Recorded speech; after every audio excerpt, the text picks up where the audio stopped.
How's it going, Souderton? I know a lot of people out here are going for a workout. A lot of you are going into Planet Fitness. I'm sure some of you are going out, enjoying this nice evening.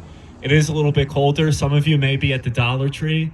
Some of you may be at the Aldi. Some of you may be at the Chipotle or the McDonald's right behind me.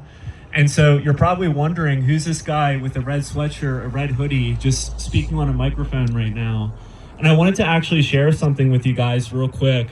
As you're walking out to your cars, as you're getting in your cars, as you're leaving, as you're coming into the parking lot and parking, I wanted to actually share a message, and I want to actually connect a couple verses in Proverbs 3 and in Hebrews 10. So I'm going to start in Proverbs first and start reading.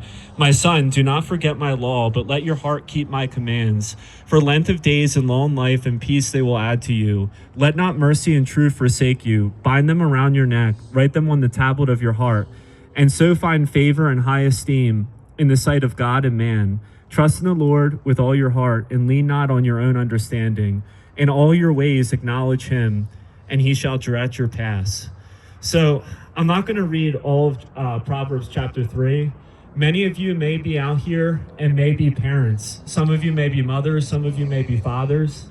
And kind of the backstory of Proverbs 3 is it's a father's wise instruction to his son. And what he's trying to do is he's trying to prepare his son. He's trying to prepare his son for life.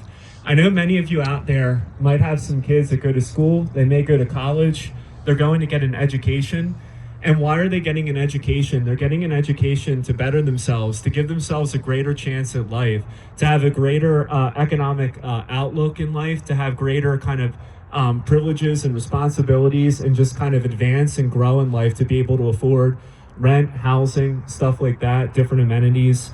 And so many of you can relate to this message. And what it's talking about is, don't forget what the Lord is speaking to you, but put it in your heart to keep his commands.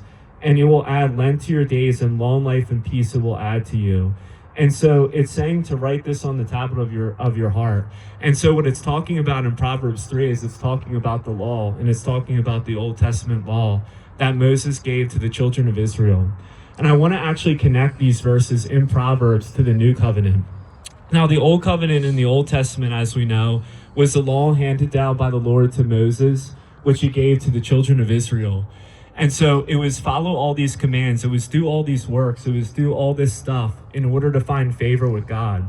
But here's the thing.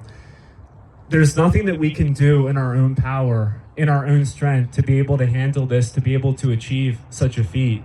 Because we're all sinners, and our sin separates us from a holy God. And there's nothing that we can do in ourselves. If you look at the Old Testament,